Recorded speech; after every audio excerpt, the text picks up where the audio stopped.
માંડલના સ્વામીજી આશ્રમના 6 ગામોનું હિન્દુ સંમેલન યોજવામાં આવ્યું। મહામંડલેશ્વર સહિત સંતો ઉપસ્થિત રહ્યા હતા। સાધુ મહંતોના સ્વાગત સન્માન, વક્તાઓએ સનાતન ધર્મ, સંસ્કૃતિ અને સામાજિક સમરસતા સહિતના વિષયો પર પ્રવચન પણ આપ્યું હતું। આ પ્રવચનમાં આત્મનિર્ભર ભારત, સ્વદેશી વસ્તુઓ અપનાવવાની પણ હાકલ કરી હતી। કાર્યક્રમના અંતમાં આભાર વિધિ અને મહાઆરતી પણ કરવામાં આવી હતી। કાર્યક્રમ પૂર્ણ થયા બાદ સૌએ અલ્પાહાર લીધો હતો। Story report by Mahendra Gajjar, Mandal. Fatehsinh Zala, Viramgam જિલ્લા, માન્ય સંચાલકજી। આજનો આ ભવ્ય અને વિરાટ હિન્દુ સંમેલન માંડલ ખાતે આ તીર્થભૂમિમાં યોજાઈ ગયું।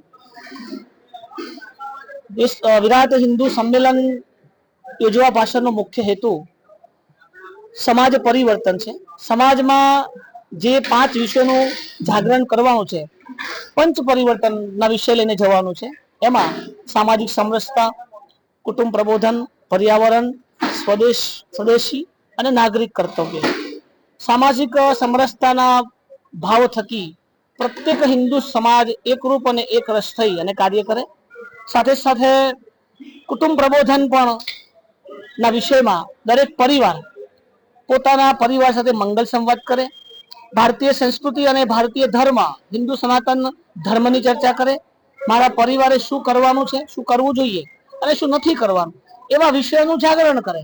સાથે સાથે પર્યાવરણના વિષયમાં મુખ્ય જે 2 પરિબળ છે, એક પ્લાસ્ટિક છે, તો સમાજના પ્રત્યેક વર્ગના લોકો પ્લાસ્ટિકનો ઉપયોગ ન કરે અને પ્લાસ્ટિક વિશે સાચી સમજ મેળવીને પ્લાસ્ટિક દૂર કરે, પ્લાસ્ટિક મુક્ત ભારત બને, એવા વિષયનું પોતે જાગરણ કરે અને અનુવર્તન પણ કરે। સાથે સાથે સ્વદેશી વિષય વિચારમાં જે ભજન, ભોજન, ભૂષા, ભ્રમણ, આ જે 6 વિષયો છે એ પોતાનું જ હોય, સ્વભાવ હોય, સ્વભોજન હોય, સ્વભૂષા હોય, સ્વભવન હોય, સ્વભાષા હોય, એ પોતાની માતૃભાષાને વધુ પ્રાધાન્ય આપે। સાથે સાથે બહારના જે ભોજનો છે એનો ત્યાગ કરે અને જે આપણું પોતાનું પોતીકું ભોજન છે એ ભોજન લેવાનો આગ્રહ કરે। એ સાથે સાથે ભ્રમણ જે છે એ ભારતભરનું ભ્રમણ પરિપૂર્ણ કરે, 4 ધામની યાત્રા કરે।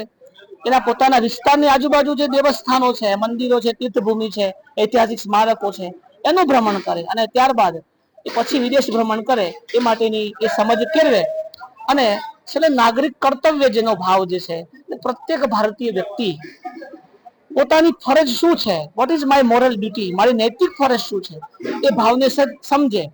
ભારતીય બંધારણમાં જે કાયદાનું આપણે પાલન કરવાનું છે, જે વિષયો મૂકેલા છે, એ વિષયનું પાલન થાય। સાથે સાથે એ પોતે એનું પાલન કરે, નાના નાના વિષયોમાં પોતાનું સ્વજાગરણ કરે અને ભારતને પોતાના નાગરિક કર્તવ્ય થકી શ્રેષ્ઠ બનાવવાનો પ્રયાસ કરે।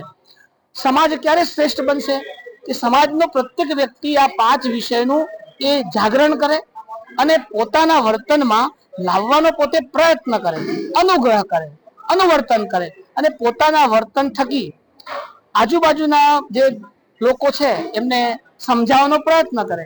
જો આ વિષય પંચ પરિવર્તન વિષયો સમાજમાં ચાલશે તો ચોક્કસ આપણી ભારત માતાનું જે મૂળ સ્વરૂપ, જેની આપણો વિષય છે કે ભારત માતા પરમ વૈભવ સુધી પહોંચે। પરમ વૈભવ નો જે વિચાર છે એ છે કે ભારત વર્ષમાં જે લોકો રહે છે એ આ વિષયનું પાલન કરીને ભારતને શ્રેષ્ઠ બનાવવાનો પ્રયત્ન કરે। બધા જ ક્ષેત્રોમાં ભારત સર્વશ્રેષ્ઠ બને અને બધા જ ક્ષેત્રોમાં એ પ્રથમ નંબરે, પ્રથમ હરોળમાં ઊભું રહે। એ ક્યારે શક્ય બનશે કે ભારતનો પ્રત્યેક વ્યક્તિ આ વિષયનું જાગરણ કરીને અનુવર્તન કરશે। તો મને વિશ્વાસ છે માંડલ હિન્દુ સંમેલન સમિતિના જે આયોજકો છે એમને પણ વિશ્વાસ છે કે ચોક્કસ આ વિચાર થકી આપણે ભારતને શ્રેષ્ઠ બનાવવાનો પ્રયત્ન કરીશું। શું ભારત માતા કી જય, વંદે માતરમ।